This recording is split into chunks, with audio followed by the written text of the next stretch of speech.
Comienza en Radio María una nueva meditación de los ejercicios espirituales intensivos para esta Semana Santa impartidos por el Padre Manuel Vargas desde la Diócesis de Getafe.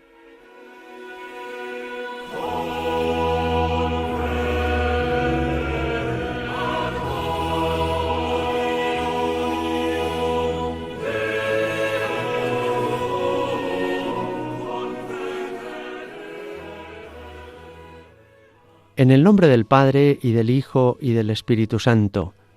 Ven, Espíritu Santo, llena los corazones de tus fieles, y enciende en ellos el fuego de tu amor. Envía tu Espíritu y lo crearás todo, y renovarás la faz de la tierra. Oh Dios, que has iluminado el mundo con el don del Espíritu Santo, concédenos participar de este mismo Espíritu y gozar de sus divinos consuelos. Por Jesucristo nuestro Señor. Estamos realizando los ejercicios espirituales de la Semana Santa de este año. Meditábamos ayer el principio y fundamento de nuestra vida, es decir, la razón de ser para la que Dios nos ha creado. Y seguimos adelante con la consideración del pecado. San Ignacio de Loyola, en este libro de los ejercicios espirituales, nos ayuda a entender que si el principio y fundamento es el ideal hacia el que debemos tender, la meta a la que debemos llegar, el pecado es, desgraciadamente, la situación real en la que muchas veces nos encontramos. Pero para muchas personas esto del pecado es como un enigma. Piensan, pero exactamente ¿qué es el pecado? ¿Y por qué está mal el pecado? ¿Y cuántos son mis pecados? Sobre todo esto trataremos de reflexionar. Corría el año 1675, cuando en un pueblecito que está junto a Lyon, en Francia, Jesús se apareció a Santa Margarita María de Alacoque. Llevaba ya unos años presentándosele y mostrándole las riquezas de su corazón. Y en esta ocasión el Señor le dio un gran mensaje que ha trascendido al mundo entero y que nos ayudará mucho a comprender mejor este misterio del pecado. Jesús, mostrando su corazón, un corazón ardiente, un corazón que tenía en la parte superior una cruz, de manera que le hacía entender que en la cruz nos ha amado hasta el extremo, un corazón al mismo tiempo que irradiaba esa luz, le mostró cómo este corazón estaba rodeado por una corona de espinas, y señalando ese corazón le dijo: mira este corazón que tanto ama a los hombres y que a cambio no recibe de la mayor parte más que ingratitud. Al menos tú ámame, le decía.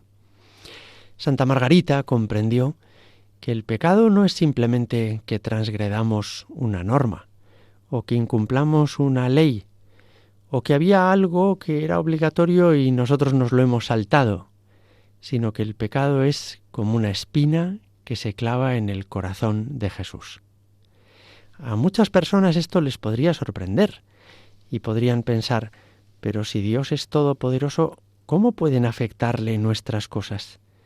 ¿Cómo puede importarle lo que cada uno de los 8.000 millones de seres humanos del mundo hagamos? La respuesta a esto la podemos entender de la siguiente manera. Cuanto más queremos a una persona, más nos afecta todo lo que hace, piensa y dice esta persona. Por ejemplo, si alguien a quien no conoces no te saluda por la calle, te resulta irrelevante, no le das importancia, no te haces problema.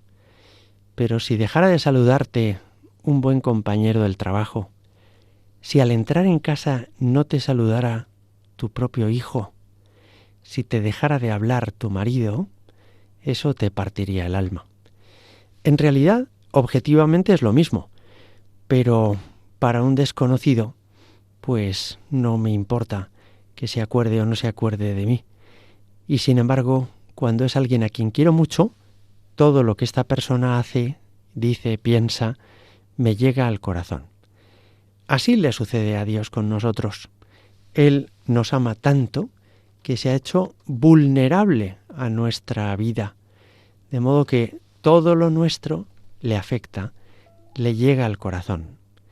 Y por eso nuestras faltas, nuestros pecados pueden ser una espina que se clava en su corazón, por el amor que nos tiene, por la importancia que Él nos ha dado, por lo relevantes que somos para Él.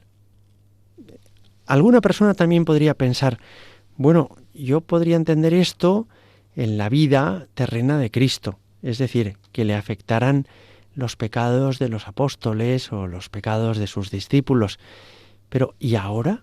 Ahora que está resucitado, ahora que está glorioso, ahora que ya nadie le puede apresar ni le puede flagelar, pues ahora el corazón de Jesús sigue vivo y palpitante y por el amor que nos tiene sigue siendo vulnerable a nuestra vida.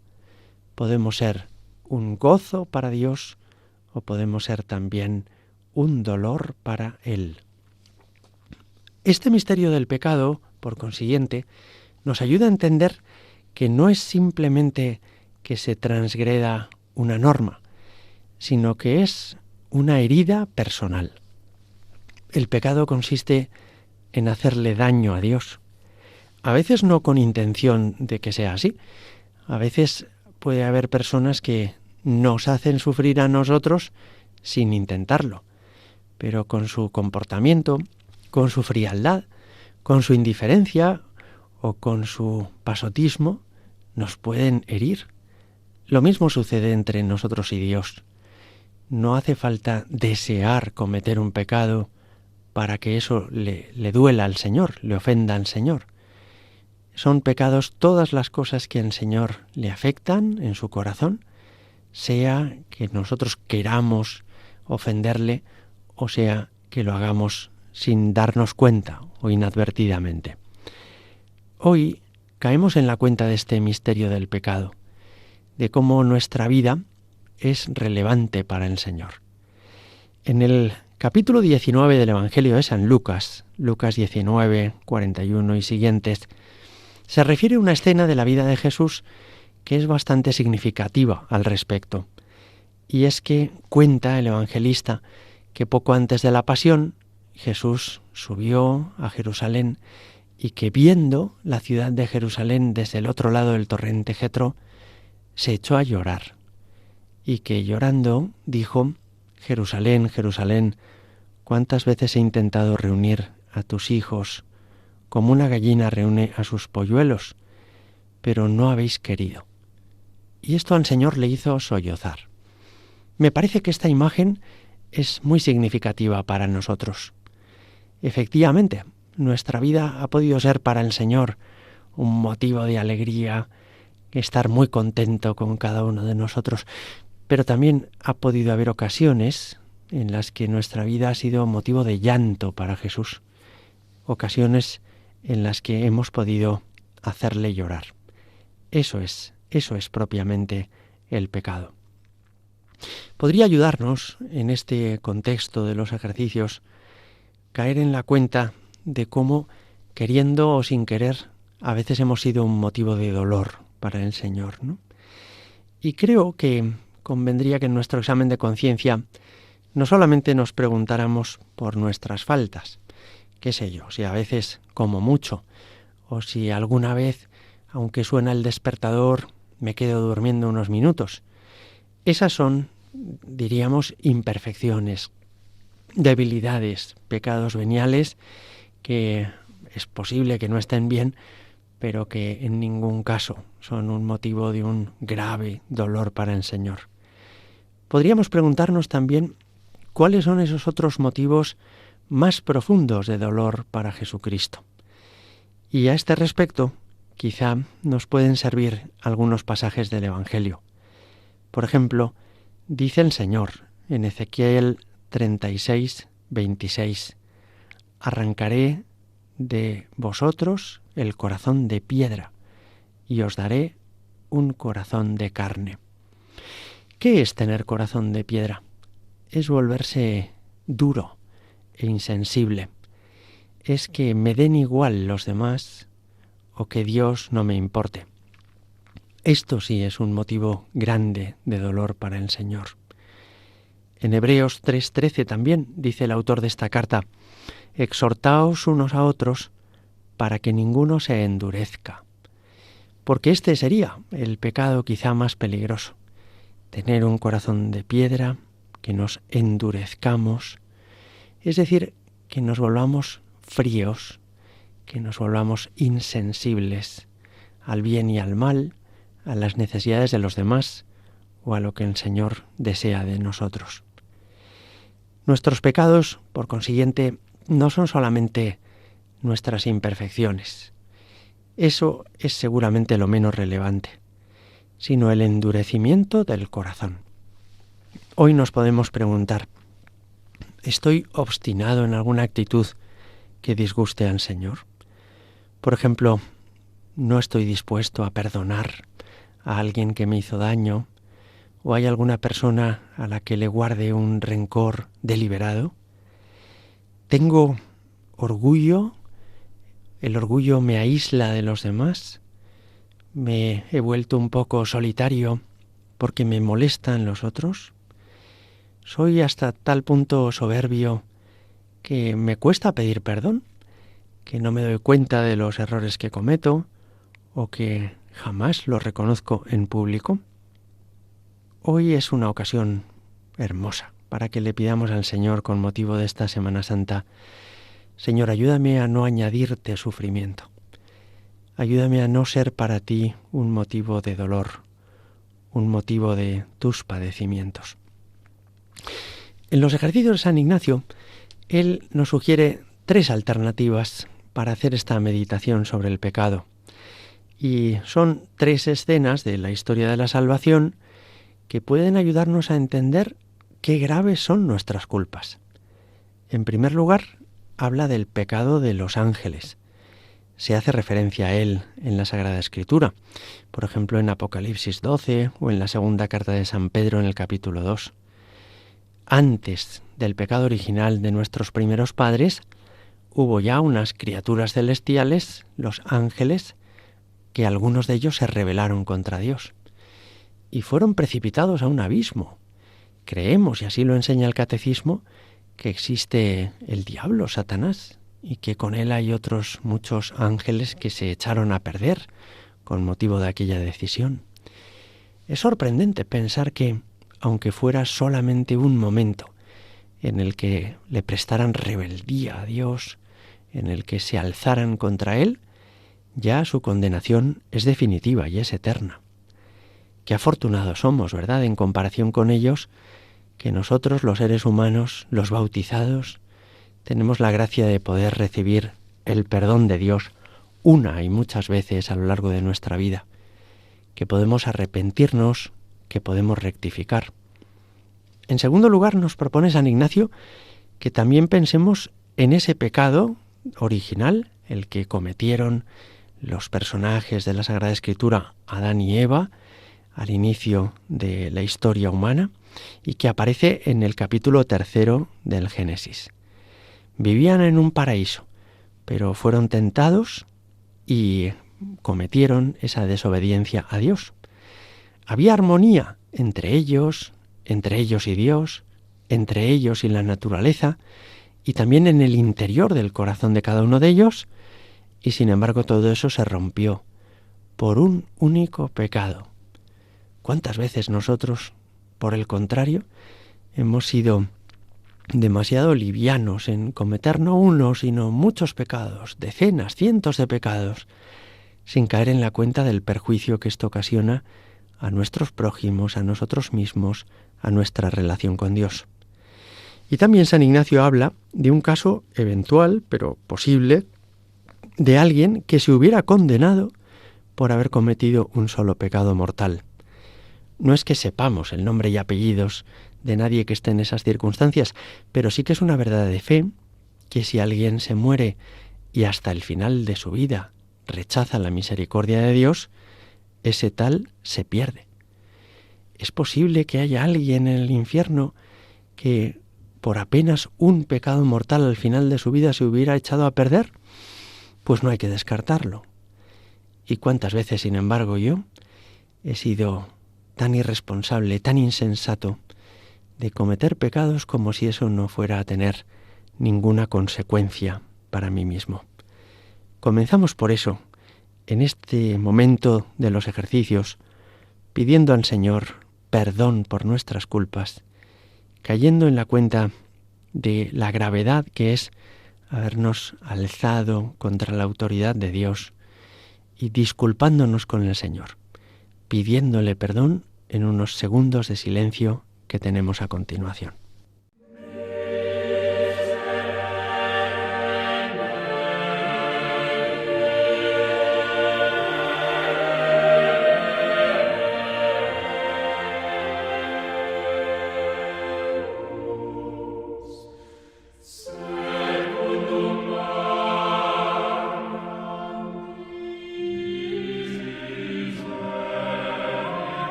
Otro pasaje que nos puede dar luz sobre este misterio del pecado es el que tenemos en el segundo libro de Samuel, capítulo 11 y versículos 1 a 17.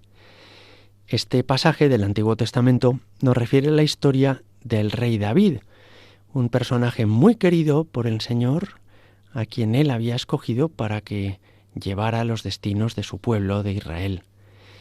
Cuando Dios lo llama a ser rey, él apenas es un muchacho. Dicen que pastoreaba ovejas, que era rubio, de buen aspecto, y aunque estaba destinado a pasarse el resto de su vida en el campo, sin embargo Dios quiso llamarlo por su nombre y otorgarle esa gran dignidad de ser rey, monarca de todos los israelitas. Pero el rey David comete en su vida una infidelidad a Dios gravísima, que nos puede ayudar a entender cómo es el pecado en sí mismo y también qué peligroso puede ser para nosotros como lo fue para él. En ese pasaje al que hago referencia, se dice que cuando llegó el momento de la guerra, todos los soldados de Israel salieron al campo de batalla, pero que el rey David se quedó en el palacio. No sabemos si es que fue perezoso para calzarse su armadura y salir con el resto de los soldados, o si es que tenía miedo a los adversarios, pero lo cierto es que dejó solo a su ejército y él se quedó en palacio cómoda y plácidamente. Sigue diciendo el pasaje que se despertó a media tarde. Tampoco entendemos muy bien qué hace un rey despertándose a media tarde.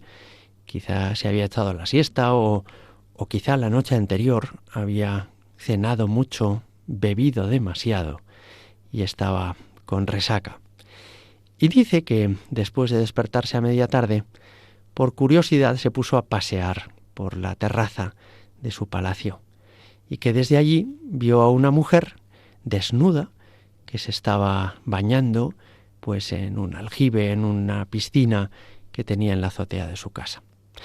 Si os fijáis, no es uno, sino que son varios pecados los que se van encadenando. Primero parece que estaba ocioso o perezoso.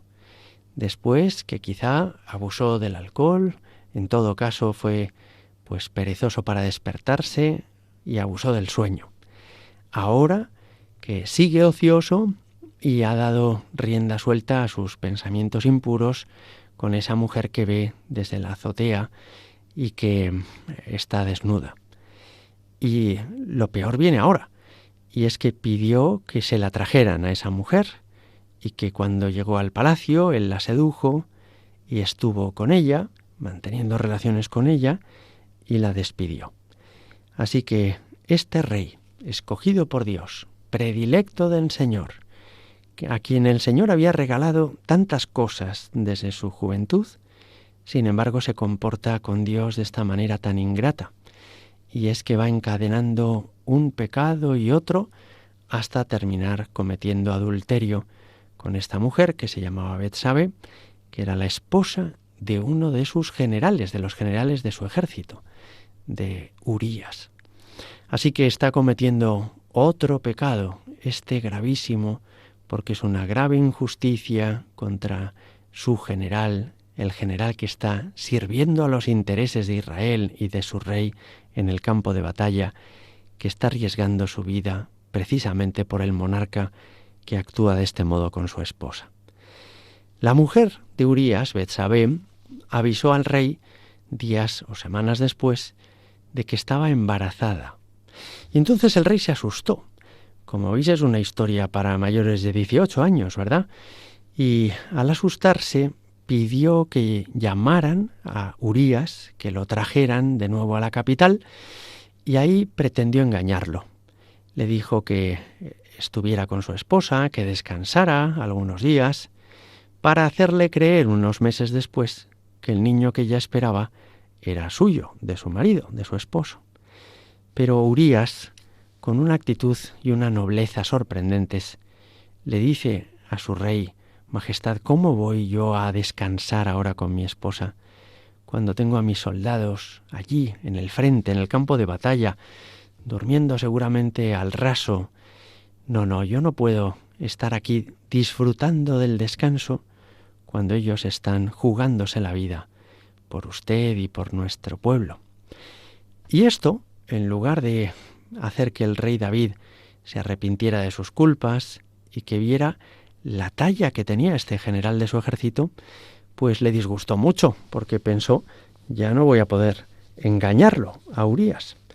Y entonces comete el peor de todos los pecados.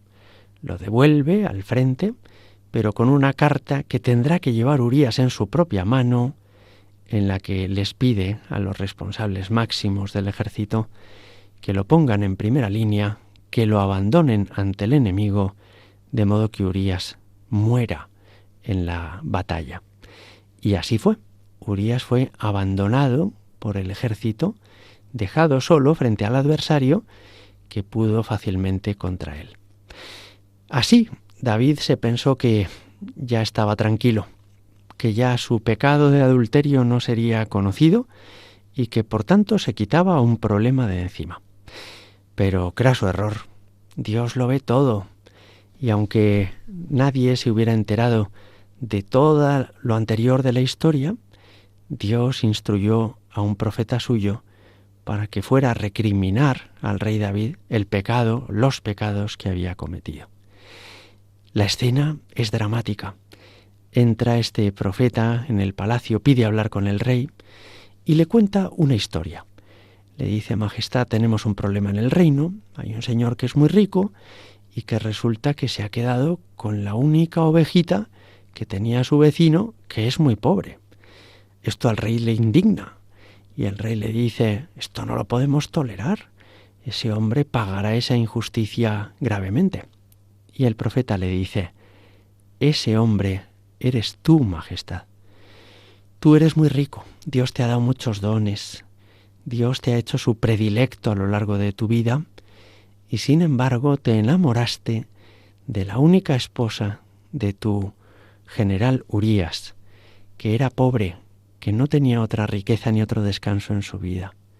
Le arrebataste la esposa y no contento con eso, además de quedártela, acabaste con él, con el marido de Betsabé. Este hombre injusto eres tú, Majestad. Bueno, el rey David se ve descubierto así por Dios y ve cómo todas sus culpas han salido a la luz y se avergüenza enormemente y le pide compasión a Dios. Se da cuenta de la gravedad de los pecados que ha cometido, se arrepiente de ellos y le pide a Dios que disculpe todas estas culpas. El pasaje que acabamos de contemplar o de meditar nos da mucha luz para nuestra propia vida. ¿Qué podemos aprender de este pasaje para nosotros? Pues, en primer lugar, que el pecado nos va enredando sutilmente. Si hubiera sabido el rey David que por no irse al frente iba a cometer tantos y tan graves pecados en un solo día, seguramente se habría puesto la armadura el primero y se habría marchado con todos sus soldados al campo de batalla. Pero dio rienda suelta a su pereza, más tarde a sus malos pensamientos, a ponerse en ocasión de pecado, al adulterio, a intentar engañar a Urías y finalmente termina cometiendo un asesinato. Esto nos sucede en otro nivel también a nosotros. Muchas veces una mentira lleva a la otra. Muchas veces un pecado de pereza, por ejemplo, faltar a misa el domingo, nos hace pensar la semana siguiente que no nos hace falta y que si hemos faltado una vez no pasa nada porque faltemos dos. Muchas veces unos pecados van unidos a otros y nos van enredando, como en una madeja. Nos van aprisionando y nos van haciendo caer cada vez en cotas más profundas de indignidad y de ingratitud con el Señor. Una segunda enseñanza que obtenemos con este pasaje es que si esto le pasó a David, que era un privilegiado de Dios, un hombre escogido por el Señor para una misión muy alta, no podemos pensar que a nosotros no nos puedan ocurrir tentaciones semejantes. David no era antes un criminal, sino que era uno de los elegidos de Yahvé. Por eso es importante que le pidamos al Señor humildad, porque eso que hizo David también podríamos terminar haciéndolo nosotros. Y al caer en la cuenta de esto, deberíamos volvernos más humildes para no juzgar a nadie, para no pensar, lo que hizo este, yo jamás lo haría. En lo que cayó aquella, a mí nunca me verán. Ten cuidado, dice San Pablo, el que se siente seguro que tiemble. Porque efectivamente somos muy frágiles, muy débiles, y como el demonio que existe es muy astuto, nos puede engañar y lo hace de tal manera, de una forma tan sibilina y tan sutil, que para cuando nos damos cuenta ya estamos manchados de barro hasta el cuello. Y este pasaje también nos ayuda a entender que no podemos ser maniqueos, de pensar que nosotros somos los buenos y otros son los malos. También esto nos puede ocurrir, y es que a veces nos hagamos la ilusión de que porque venimos de una familia católica, porque hemos estudiado en un buen colegio, porque practicamos la fe o porque nuestra trayectoria hasta ahora ha sido buena, en el fondo formamos parte del equipo de los buenos, de los virtuosos de este mundo, ¿no? Y eso nos puede hacer despreciar a otras personas pensando que son ellos los malos, son ellos los que disgustan a Dios. Quizá David se confió en sí mismo con pensamientos parecidos a estos, y eso le hizo mucho más vulnerable a las tentaciones. No, en el mundo todas las personas tenemos virtudes y defectos, y todos somos débiles, y hasta el que parece más virtuoso podría caer, como el que parece más miserable se podría convertir. Conviene no juzgar a los demás y no hacernos en absoluto maniqueos. Pero también aprendemos de este pasaje que no hay nada oculto para el Señor y que en ese sentido, por tanto, lo que hemos de hacer es evitar el pecado. No simplemente evitar ser vistos. Aunque nadie me vea, Dios me ve.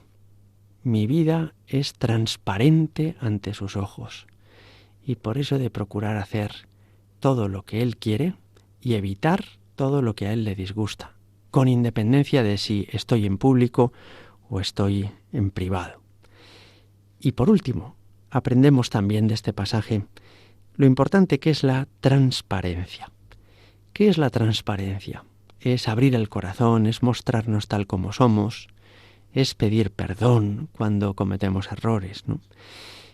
Todo hubiera sido mucho más sencillo si el rey David, después de haberse quedado dormido aquel día, hubiera hecho llamar al profeta y le hubiera dicho: dile a Dios de mi parte que estoy muy arrepentido de ser un perezoso, de que ayer cené demasiado y de que hoy he perdido el tiempo.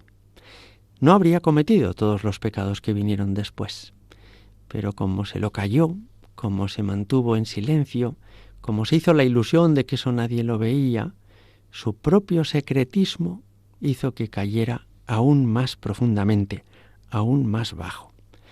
También esto nos pasa a nosotros. Cuando no estés bien, cuando te alejes de Dios, cuando cometas pecado, solicita ayuda. No esperes a verte fatal. No te hagas la ilusión de que tú controlas la situación y de que vas a ser capaz de salir por ti solo sin ayuda. No. Recurre a quien te pueda echar una mano, confiésate, pide perdón, reconoce tus culpas, porque si obras con transparencia, con limpidez, entonces Dios te lo perdonará todo. El Papa Francisco, en el año 2018 y en el año también 2016, habló sobre el rey David y decía, refiriéndose a este pasaje: ¿y entonces por qué consideramos santo al rey David? Y respondía él mismo: porque arrepentido pidió perdón e hizo penitencia. Un pecador, decía en la otra ocasión, puede convertirse en un santo. Todos los santos tuvieron un pasado, pero todos los pecadores tienen futuro. Esa es nuestra esperanza.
Estamos meditando en este momento de los ejercicios el misterio del pecado, que no es simplemente incumplir normas, sino que es una herida que se produce en el corazón de Dios, en el corazón de Jesús.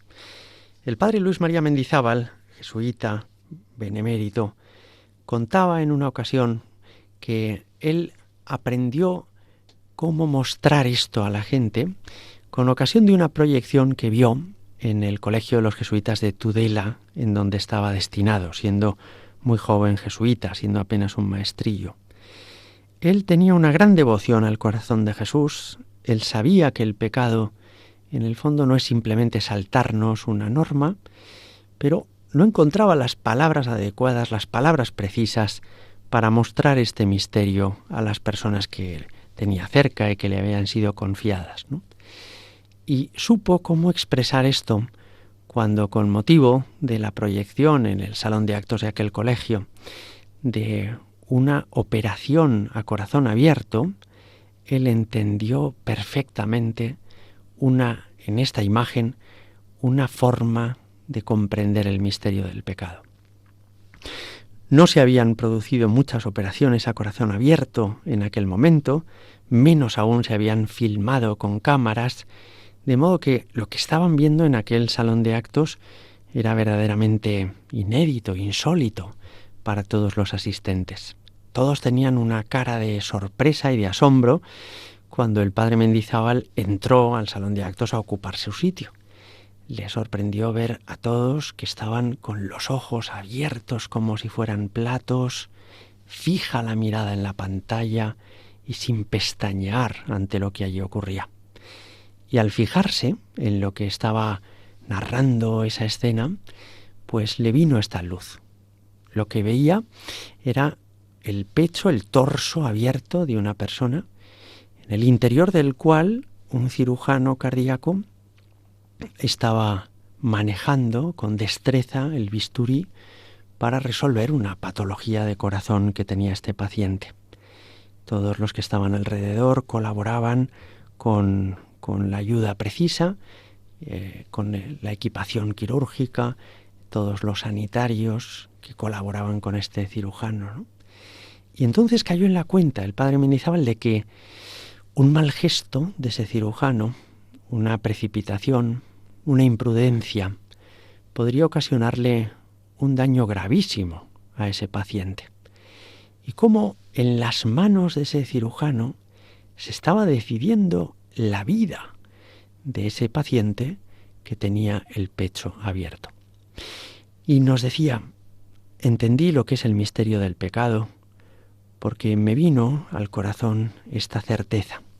Nuestra vida es una operación en el corazón abierto de Jesucristo.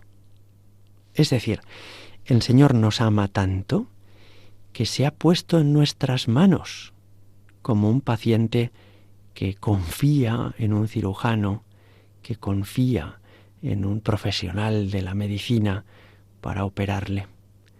El Señor nos ama tanto que todo lo que hacemos, pero incluso lo que decimos y lo que pensamos, le afecta y le llega al corazón. El Señor nos ama tanto que cada uno de nosotros somos ese cirujano que está operando en el corazón de Cristo. Caer en la cuenta de esto nos ha de ayudar a ser mucho más cuidadosos con nuestra vida, a no vivir a tontas y a locas, a no ser insensatos, a pensar bien lo que hacemos, lo que decimos y cómo es la orientación de nuestra vida. Tienes en tus manos al Señor. Por ser bautizado, Jesucristo te ha hecho suyo, y por eso todo lo tuyo le importa y le afecta. No da igual que digas la verdad o que mientas. No es lo mismo para Él que reces que te aburra rezar. A Él le afecta que seas bueno con los demás o que seas indiferente al bien de tu prójimo. Todo lo tuyo le llega al corazón. Esta certeza es especialmente necesaria en nuestro tiempo, porque desde mediados del siglo pasado se ha extendido una manera de pensar que no es cristiana, y es la de pensar que Si Dios existe, en el fondo está tan lejos de nosotros que los pecados de los hombres no le afectan. Pero eso no es cierto. Esa es quizá la idea de Dios que tuvieron los pensadores ilustrados, buena parte de ellos miembros de la masonería. Pensaban que Dios, si existe, es simplemente un motor que puso en marcha el mundo, pero para quien nuestra vida, la de cada uno de nosotros, es irrelevante. Pero no es así. Cuando Jesucristo vino al mundo y nos mostró quién es Dios, Él nos dio a entender que Dios es un Padre, como el de la parábola del Hijo Pródigo. Un Padre que tiene corazón, un Padre al que le llega al alma que su hijo pequeño quiera marcharse de casa, que este hijo le pida la herencia como si prefiriera verle muerto a su padre que vivo, con tal de llevarse su patrimonio. Que este padre sufre también porque el hijo mayor tampoco le quiere, le reprocha que sea bueno con su hijo, con el hijo pequeño. Dios no es una energía invisible. Dios no es un ser lejano a nosotros. Dios es un Padre que nos ama entrañablemente. Dios es bueno, le importamos. Todo lo nuestro le llega al corazón y por eso nuestros pecados son una herida para Él. Cuanto más se quiere a alguien, más nos afecta todo lo suyo. Por eso hoy podríamos preguntarnos, ¿le hemos causado dolor al corazón de Dios? Que el amor del Señor nos haga darnos cuenta de qué mal ha sido nuestra vida muchas veces. Sin desesperación, no se trata de hundirnos, pero sí de arrepentirnos, sí de ponernos ante Él con verdadera compunción. El fruto que esperamos de este rato de oración es una llama que abrase todo lo que ha habido en nosotros que ha sido motivo de disgusto para Dios. Es una llama que de alguna forma nos purifique y nos haga vivir en adelante con una obediencia y un acatamiento grande de nuestra vida respecto de los mandatos de Dios. En esta consideración del pecado, le pedimos al Señor esta gracia de ablandarnos interiormente y de que en adelante ni por asomo se nos ocurra ofender a Dios, al menos nunca deliberadamente. Quizá este momento de los ejercicios sea una oportunidad buena para hacer nuestro examen de conciencia. Un examen en el que tratemos de recordar cuáles han sido nuestros pecados durante estos años, lo que ha habido en nosotros de egoísmo, de soberbia, de ingratitud, de desconfianza hacia Dios. En este momento trataremos de pedirle al Señor perdón por todas nuestras culpas, por todo el daño que le hemos hecho a Él, por todo el perjuicio que eso haya podido ocasionar a nuestros hermanos. Y también, ¿por qué no decirlo?, por lo que esto haya frenado, por lo que esto haya dificultado los planes que Dios tenía para nosotros. Y podremos terminar esta meditación, así nos lo propone San Ignacio, poniéndonos ante Jesús crucificado y tratando de entender que esas llagas que vemos en sus manos y en sus pies, que esa corona de espinas que se le clava, que esos latigazos que abrieron su espalda y que la dejaron en carne viva, en el fondo son nuestros pecados. Soy yo quien te he hecho sufrir, Señor, con todas mis culpas. Soy yo quien te llevé a la cruz. Tú te ofreciste como Cordero de Dios que quita el pecado del mundo. Y el pecado del mundo es el pecado mío y de cada uno de nosotros. Tú aceptaste padecer precisamente para que mis pecados tuvieran solución. Ante Jesús crucificado nos podemos preguntar, ¿qué he hecho hasta ahora por Cristo? ¿Qué hago por Cristo en el presente? ¿Qué he de hacer en el futuro? Estas tres preguntas nos hablan de pasado, presente y futuro. ¿Qué he hecho por Cristo? Es decir, hasta ahora, ¿cómo te he tratado, Señor? ¿He sido para ti un gozo o un dolor? ¿He sido para ti un motivo de alegría o un motivo de preocupación? ¿Qué hago por Cristo?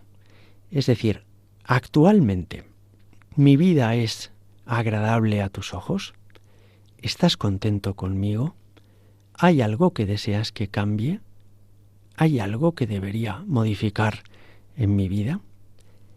¿Qué he de hacer por Cristo? Con esta pregunta nos preguntamos cómo hemos de vivir en adelante, cómo ha de ser nuestra vida en el futuro, cómo debemos ordenar nuestros pasos para que de veras complazcamos a Dios a partir de ahora. Esto mismo que nos preguntamos ante Jesús crucificado, también se lo preguntamos a Él. Jesús, ¿puedo hacer algo por ti? ¿Es que hay algo que desees de mí? ¿Cómo puedo en adelante agradarte más que hasta el presente? Gloria al Padre, y al Hijo, y al Espíritu Santo, como era en el principio, ahora y siempre y por los siglos de los siglos. Amén.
Así finaliza una nueva meditación de los ejercicios espirituales intensivos impartidos por el Padre Manuel Vargas.